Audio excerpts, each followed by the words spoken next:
अपने तबस्सुम टॉकीज को जरूर कीजिए सब्सक्राइब और बेल आइकन दबाना ना भूलिएगा।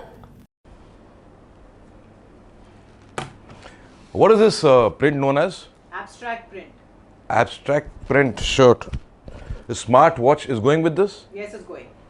Okay, roll the camera. Camera rolling. Action. आदाब, नमस्कार, सत श्री अकाल।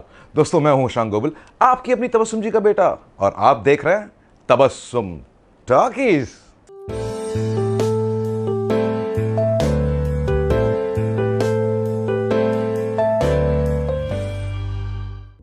ओके मिस्टर जगियानी, वो ऐसा है कि आप मुझे 5 लाख रुपए और दे दीजिए। कुल मिला के आपके हो जाएंगे पूरे 10 लाख, और फिर 1 महीने में मैं आपको 10 लाख के 20 लाख दे दूंगा। दोस्तों, जब एक बच्चा पैदा होता है तो उसके माँ बाप उसके लिए कई सपने देखते हैं कि बड़ा होके ये ऐसा बनेगा, वैसा बनेगा। लेकिन जब वो बच्चा बड़ा होता है तो उसके खुद के चॉइसेस होते हैं। और आज जिस एक्टर के बारे में मैं आपको बताने वाला हूं, वो बचपन से ही एक्टर बनना चाहते थे और वो बने भी। लेकिन आहिस्ता आहिस्ता उनके साथ कुछ ऐसा हुआ कि वो स्पिरिचुअल बन गए, और वो हैं सुपर डुपर हिट फिल्म फूल और कांटे के विलन रॉकी, यानी आरिफ खान। तुझे अब रॉकी कभी माफ नहीं करेगा, और तेरा अंजाम बहुत ही भयानक और दर्दनाक होगा। एसपी खुराना। तो फिर हमारा परिचय भी सुन लो। हमारा नाम है विक्रम कुंवर। फर्स्ट में 1968 में पैदा हुए थे आरिफ खान मुंबई में, एक मुसलमान पठान खानदान में। उनके वालिद एक टेलर थे और उनकी माँ एक हाउसवाइफ। आरिफ की पढ़ाई लिखाई मुंबई में हुई, और जब वो बड़े हुए तो आरिफ ने अपने वालिद से सिलाई का काम सीखा और एक फैशन डिजाइनिंग का कोर्स भी किया। उसके बाद आरिफ को मॉडलिंग करने का शौक हुआ और वो मॉडलिंग करने लगे। मॉडलिंग में आरिफ को कुछ खास कामयाबी नहीं मिली, इसलिए उन्होंने सोचा कि अब एक्टिंग में अपनी किस्मत आजमाएं। चुनांचे उन्होंने अपने एक पोर्टफोलियो बनवाया और प्रोड्यूसर्स के ऑफिस के चक्कर काटने लगे। उस वक्त मशहूर प्रोड्यूसर दिनेश पटेल एक फिल्म प्लान कर रहे थे नए चेहरों को लेके। हीरो और हीरोइन फाइनल हो चुके थे, लेकिन विलन के रोल के लिए उनकी तलाश जारी थी। और जब आरिफ को पता चला तो ले गए वो अपना पोर्टफोलियो और दिनेश पटेल को दिखा दिया। दिनेश पटेल को उनकी फोटोग्राफ्स बहुत पसंद आई और फौरन दिनेश पटेल ने आरिफ खान को साइन कर लिया अपनी फिल्म के लिए। इस फिल्म के हीरो और हीरोइन भी अपना डेब्यू कर रहे थे। हीरो थे मशहूर फाइट डायरेक्टर वीरू देवगन के बेटे अजय देवगन, और हीरोइन थी मधु। और इस फिल्म में आरिफ ने एक जबरदस्त नेगेटिव रोल किया था। फिल्म का नाम था फूल और कांटे, जो आई थी 1991 में। ये हमारी बहुत बड़ी जागीर का बहुत छोटा सा टुकड़ा है। इस कॉलेज में मेरा कोई एक बाल भी नहीं उखाड़ सकता, तो तू क्या चीज है? मैं क्या चीज हूं, सुनेगा? यह फिल्म हिट हो गई और अजय देवगन के काम के साथ साथ लोगों को आरिफ खान का काम भी बहुत पसंद आया, और लोग उन्हें फिल्म के कैरेक्टर के नाम से पहचानने लगे, यानी रॉकी। अब इसके बाद उनके आगे फिल्मों की लाइन लग गई थी और आरिफ ने कई फिल्में साइन कर ली एज नेगेटिव, और वो फिल्में थी मुस्कुराहट, मोहरा, अहंकार, हलचल, वीरगति और दिल जले।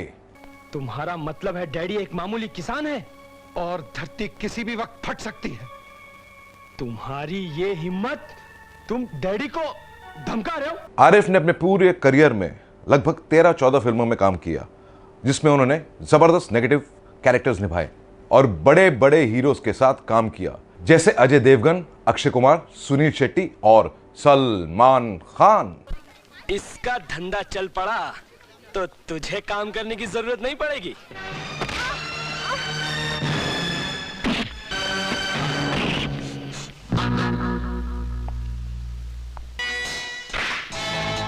मारो साले को। आरिफ फिल्मों में तो काम कर रहे थे और उन्हें इज्जत, दौलत, शोहरत सब कुछ मिल रहा था, लेकिन दिल का सुकून नहीं मिल रहा था। उन्हें लग रहा था कि लाइफ में कुछ मिसिंग है। तब उनकी मां ने और उनकी बीवी ने उन्हें समझाया कि ग्लैमर वर्ल्ड छोड़ दो और मजहब का रास्ता अपनाओ। चुनांचे आरिफ ने यही किया। जो फिल्में उन्होंने ऑलरेडी साइन कर ली थी उन्हें कंप्लीट की और उसके बाद मजहब की राह पे चलने लगे। उनकी आखिरी फिल्म आई थी 2007 में, और ये एक हॉलीवुड फिल्म थी। फिल्म का नाम था अ माइटी हार्ट, और इस फिल्म में मशहूर हॉलीवुड की एक्ट्रेस एंजेलिना जोली भी थी। फिल्म इंडस्ट्री छोड़ने के बाद आरिफ पूरी तरह स्पिरिचुअल हो गए। वो मजहब के रास्ते पे चलने लगे और उसका प्रचार भी करने लगे। फिल्म इंडस्ट्री छोड़ दी तो आरिफ के पास कोई काम नहीं था, रोजी रोटी कमाने का कोई जरिया भी नहीं था। इसलिए टू सर्वाइव उन्होंने एक छोटी सी शरबत और कोल्ड ड्रिंक की दुकान शुरू कर दी। वो भी नहीं चली तो वो मुंबई से बैंगलोर शिफ्ट हो गए। वो कहते हैं कि ऊपर वाले को यही मंजूर था कि मैं मुंबई से बैंगलोर शिफ्ट हो जाऊं और इबादत करूं। वहाँ इबादत के साथ साथ उन्होंने रोजी रोटी के लिए बहुत जद्दोजहद की और आखिर में उनकी मेहनत रंग लाई और उन्होंने एक कैफ़े खोला। कैफ़े का नाम है पानी कम चाय और ये कैफ़े बहुत मशहूर हो गया। इस कैफ़े के कामयाबी के बाद आरिफ खान ने AK टूर्स एंड ट्रैवल्स शुरू की, यानी Arif Khan tours and travel, जो लोगों को हज और उम्रा करवाता है। आज आरिफ बेंगलोर में रहते हैं। वो एक मोटिवेशनल स्पीकर हैं, एक कामयाब बिजनेसमैन हैं और एक सुकून की ज़िंदगी बसर कर रहे हैं। दोस्तों, इस पे मुझे एक शेर याद आ गया, सुनिए। बशर अमाल कर अच्छे तेरे उक़बा में काम आएंगे, बशर अमाल कर अच्छे तेरे उक़बा में काम आएंगे। जन्नत वहाँ नहीं मिलती, यहाँ से साथ जाती है। तो दोस्तों, ऐसी बातें भी मैं आपको बताता रहूँगा। आप बस देखते रहिए तबस्सुम टॉकीज़, करते रहिए लाइक, शेयर और सब्सक्राइब।